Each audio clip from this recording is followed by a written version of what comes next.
প্রিয় শিক্ষার্থী, সহজ কৌশলে টেন্স শিখি পার্ট 1। টেন্স হইল খুবই গুরুত্বপূর্ণ ইংরেজির জন্য। যারা আগে থেকে এই সম্পর্কে ধারণা আছে তাদের এই ভিডিওটি না দেখলেও চলবে। যারা একেবারে ইংরেজি পড়তে পারো না, গ্রামার জানো না, তাদের জন্য আমার এই কৌশল। টেন্স কি? চলো প্রথমে দেখি। টেন্সের সংজ্ঞা হলো ভার্বের মাধ্যমে সময় নির্দেশ করাকেই টেন্স বলে। তারপরে টেন্সের প্রকারভেদ। টেন্স প্রধানত 3 প্রকার।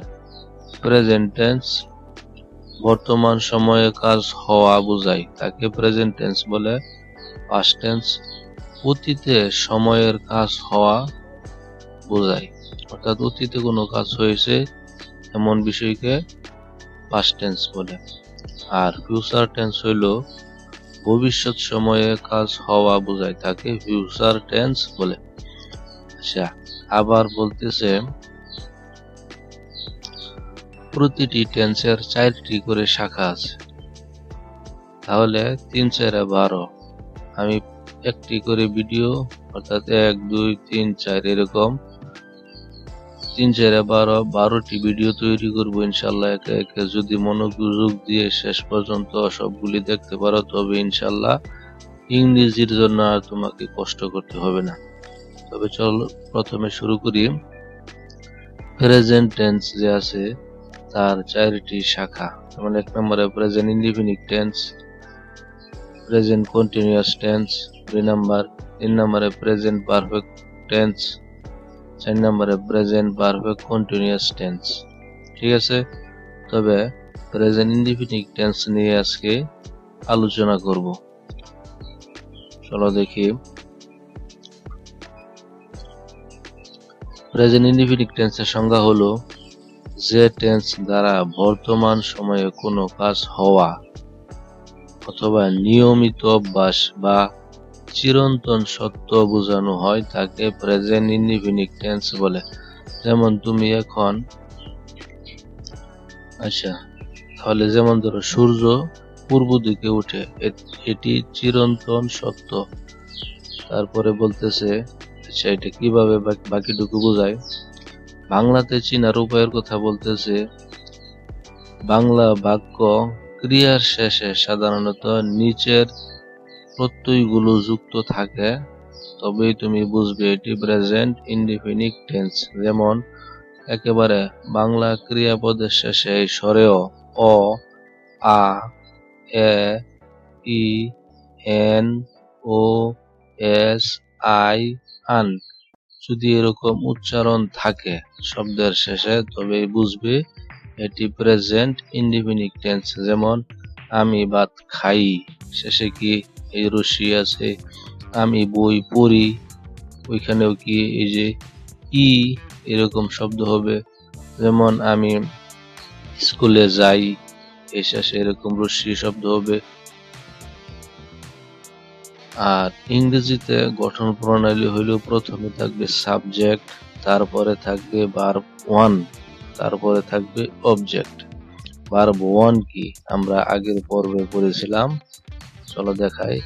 এই যে 1 2 3 4, 1 2 3 4, প্রতিটি ভার্বের 4টি করে শাখা। তাই এখানে বলা হয়েছে ভার্ব 1 মানে এই যে 1 নাম্বার।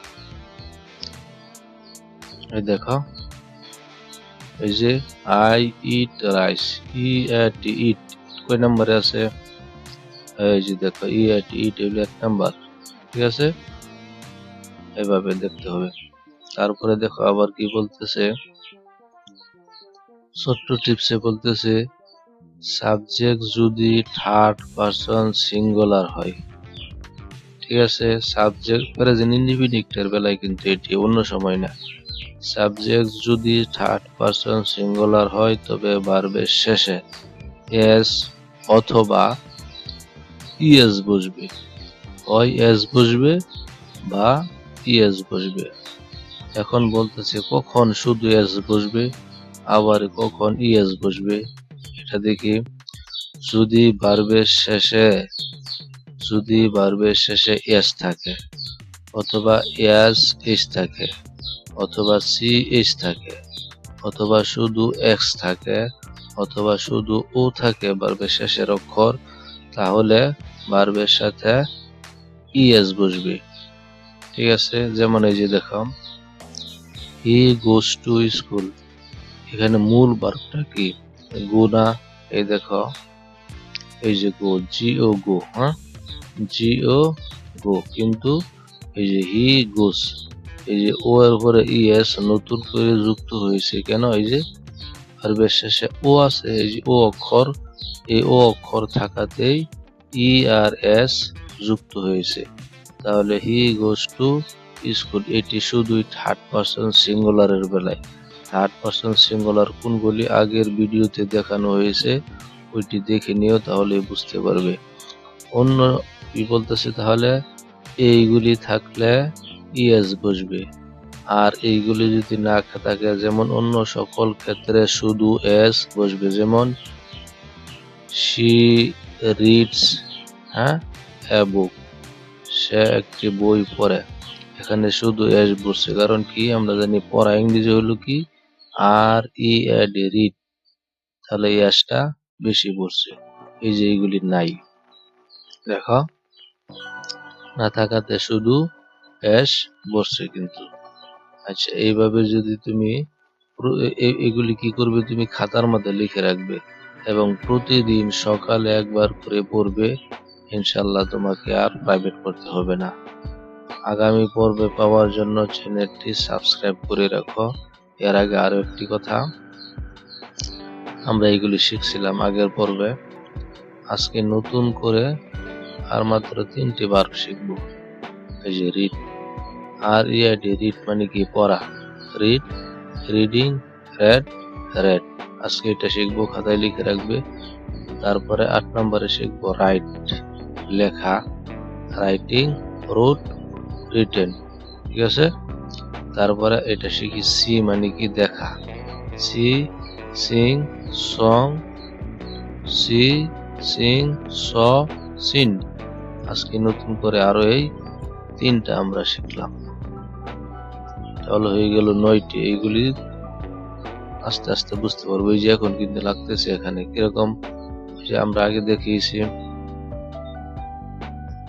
এই যে ওই সাবজেক্ট 1, প্রেজেন্ট ইনডিফিনিট টেন্সে ভার্ব 1 বসে, পরেরটার মধ্যে অন্য আরেকটা বসবে, তাহলে ওই 4টা নিয়ম আমাদের শিখতে হবে। এভাবে খাতায় লেখো এবং শিখতে থাকো, ইনশাল্লাহ ইংরেজিতে নতুন বছরের নতুন বইয়ে তোমার আর টেনশন করতে হবে না। পরবর্তী ভিডিও পাওয়ার জন্য চ্যানেলটি সাবস্ক্রাইব করে রাখো। ধন্যবাদ।